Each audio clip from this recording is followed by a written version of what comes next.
दोस्तों पिछले वीडियोस में हम बात कर चुके हैं कि उत्तराखंड सेक्शन की कैसे प्रिपरेशन की जाए या फिर हिंदी की कैसे की जाए। सीसैट की भी हमने बात करी है। लेकिन एक और सेक्शन जिसकी बहुत सारी क्वेरीज मुझे यहाँ कमेंट्स में और वैसे भी आती हैं व्हाट्सएप पे, वो है current affairs, specifically Uttarakhand current affairs. लेकिन बाकी करंट अफेयर्स की भी कैसे बात की जाए। तो उत्तराखंड करंट अफेयर्स के लिए अलग से एक वीडियो बनाऊंगा, क्योंकि हमने प्रॉमिस किया हुआ है अपने इंटरव्यू के स्टूडेंट्स को कि हम उनको इंटरव्यू के लिए उत्तराखंड के करंट अफेयर्स से रिलेटेड एक पीडीएफ देंगे। तो उस पीडीएफ के बेसिस पे मैं आपके लिए अलग से एक वीडियो बनाऊंगा। लेकिन in general current affairs national और इंटरनेशनल जो आपके प्री के काम के हैं वो कैसे करने हैं, वो हम इस वीडियो में बात करेंगे। अब यहाँ पे एक इंपॉर्टेंट डिफरेंशिएशन आपको दिखेगा यूपीएससी से, कि वहां पे क्या होता है कि इतना ट्रिवियल टाइप का करंट अफेयर्स नहीं पूछते, यहाँ पे थोड़ा सा ट्रिवियल पूछते हैं। तो किस तरीके से आपको तैयारी करनी है वो तरीका भी यहाँ बदल जाता है। सबसे पहले तो मैं ये बोलूंगा कि यूपीएससी के लिए जो करंट अफेयर्स के पीडीएफ है वो आपके लिए बेकार नहीं है। अगर आप यूपीएससी की प्रिपरेशन कर रहे हैं तो उत्तराखंड की आपकी अपने आप ही होगी।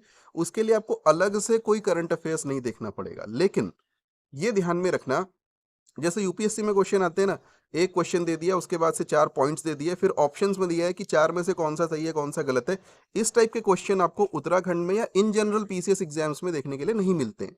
तो यानी यहाँ पे आपको डायरेक्ट क्वेश्चंस पूछे जाते हैं और कुछ एरियाज जो होते हैं उनके फिक्स होते हैं कि वहां से उन्होंने क्वेश्चंस पूछने ही पूछने। तो वो कौन से एरियाज हैं? नंबर वन जो इंपॉर्टेंट है वो है स्पोर्ट्स वाला एरिया। स्पोर्ट्स से बहुत सारे क्वेश्चन उत्तराखंड में और बाकी पीसीएस में पूछे जाते हैं। नंबर टू जो एरिया है वो है अवार्ड्स वाला एरिया। अवार्ड्स वाले सेक्शन से बहुत सारे वहां पे पूछे जाते हैं। अगर आप देखेंगे इसी तरीके से तो जो साहित्य रिलेटेड अवार्ड्स हैं या फिर फिल्म रिलेटेड अवार्ड्स हैं, ये भी बड़ी संख्या में आप देखेंगे पीसीएस के एग्जाम्स में पूछे जाते हैं। वैसे ही इंटरनेशनल इवेंट्स में जो इंटरनेशनल ऑर्गेनाइजेशंस होती हैं, जिनकी कहीं ना कहीं बैठकें हुई होती हैं, जैसे G20 की इस साल भारत में हुई थी, तो इस तरह के जो क्वेश्चंस हैं वो आपसे पूछे जा सकते हैं। लेकिन इसी चीज को डिटेल में देखने के लिए हम सिलेबस देखना पसंद करेंगे। तो सिलेबस में जो यूनिट 6 है आपकी प्री के लिए, उसमें उसका हेडिंग है current events of state, national and international importance. अब यहाँ पे आप देखोगे बहुत सारी बातें जो हैं वो स्टैटिक से रिलेटेड हैं और बहुत सारी बातें ऐसी हैं जो कि करंट इवेंट से रिलेटेड हैं। तो बहुत सारी बातें ऐसी भी लिखी हुई हैं जो करंट से रिलेटेड है नहीं। लेकिन हमको क्या ध्यान देना है कि दोनों ही चीज़ें एग्जाम में आ सकती हैं और दोनों की ही तैयारी करनी है। तो सबसे पहले आप देखिए, यहाँ पे लिखा हुआ है continents and Nations.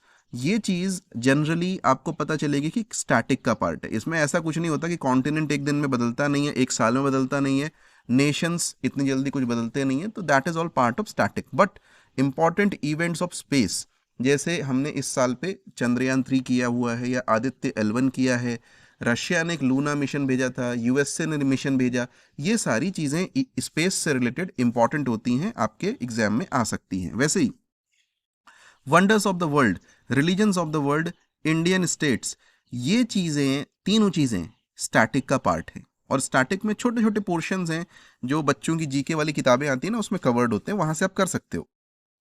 Famous books and writers of the world India, again that is part static part dynamic, यानी पार्ट करंट अफेयर्स। स्टैटिक का जो है वो तो है। करंट अफेयर्स रिलेटेड आपको हर महीने के कंपाइलेशन में या हर वीक के कंपाइलेशन में मिल जाएगा कि ये इंपॉर्टेंट बुक रिलीज हुई है और किसने लिखी है।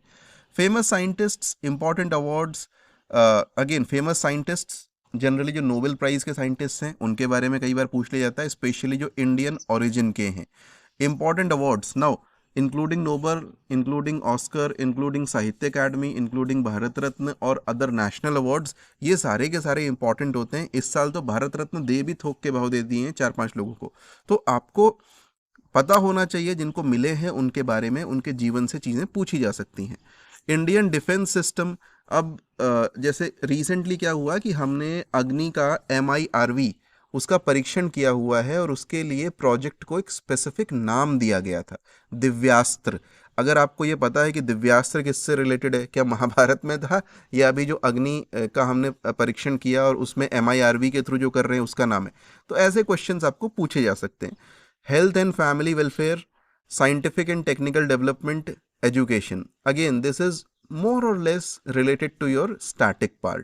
National symbols, protocol in India, important human rights and welfare organisations, again static का पार्ट है। ये आपको करंट अफेयर्स में कवर ना कर सकते हो ना उसका पार्ट है। Then important religious places, important passes, dances of India, cultural institutes, ये पूरा का पूरा यहाँ तक देखो इंपॉर्टेंट न्यूज़पेपर्स तक, ये सब कुछ is part of static. Important dates वगैरह, हाँ ये कई बार डायनेमिक में यानी करंट अफेयर्स में आपके आ जाते हैं। स्पोर्ट्स लैंडस्केप में मोस्टली आपके स्पोर्ट्स इवेंट्स एंड अवार्ड्स जो होते हैं वो पूछे जा सकते हैं। देन इंपॉर्टेंट वो sports and related terms, again static का पार्ट है। कन्वेंशन वगैरह में जैसे G20 की कन्वेंशन कुछ हुई या ऐसे कॉन्फ्रेंस हुई, that is part of your dynamic और current affairs part. Important reports, ये इंपॉर्टेंट होते हैं, कई बार पूछ लिए जाते हैं। इसमें होता क्या है कि जो जो रिपोर्ट्स होती हैं, फॉर एग्जांपल हंगर रिपोर्ट है, प्रेस फ्रीडम इंडेक्स है, इस तरह के इंडेक्स और रिपोर्ट्स, इवन इन्वेस्टमेंट से रिलेटेड, तो is it related to economy, is it related to some social issue जैसे जेंडर इक्विटी से रिलेटेड, ये सारी जो रिपोर्ट्स होती हैं इंपॉर्टेंट ऑर्गेनाइजेशंस निकालते हैं। डायरेक्ट क्वेश्चन आते हैं कि इंडिया का उसमें रैंक क्या है या कौन सा ऑर्गेनाइजेशन निकालता है, और इजी होता है, अच्छे स्कोरिंग टॉपिक्स हैं। ये तो बात हो गई कि एग्जाम में आता क्या है और किस तरीके से यूपीएससी से वो डिफरेंट है, और कैसे हमारे सिलेबस में क्या क्या चीजें बोली गई हैं जो हमको करनी ही चाहिए। इसके अलावा आप देखेंगे कि सोर्स बड़ा इंपॉर्टेंट है कि ये सब चीजें पढ़नी कहाँ से हैं, राइट। तो आपको पढ़नी कहाँ से है, उसके लिए आप कोई भी कंपाइलेशन उठा सकते हैं। अगर मैं कहूँ कि आप यूपीएससी बेस्ड कंपाइलेशन उठा लें, वो गलत नहीं है, लेकिन तब जब आप यूपीएससी की तैयारी कर रहे हो तो ठीक है, आप उसको उठा सकते हैं। लेकिन अगर आपको स्पेसिफिक उत्तराखंड के लिए या पीसीएस के लिए करना है, तो मैं आपको रेकमेंड करूंगा, हम लोग every week we come out with a compilation.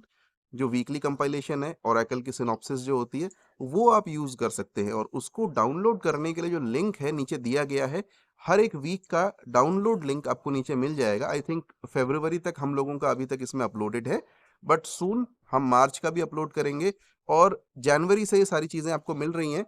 But try करेंगे कि हम इसको बैक डेट भी कर सकें। यानी कि होता क्या है, कब से कब तक का इंपॉर्टेंट है, ये भी क्वेश्चन रहता है। तो इंपॉर्टेंट होता है जनरली लास्ट 1 ईयर का, उसमें भी मोस्ट इंपॉर्टेंट होता है लास्ट 6 मंथ्स का, ठीक है।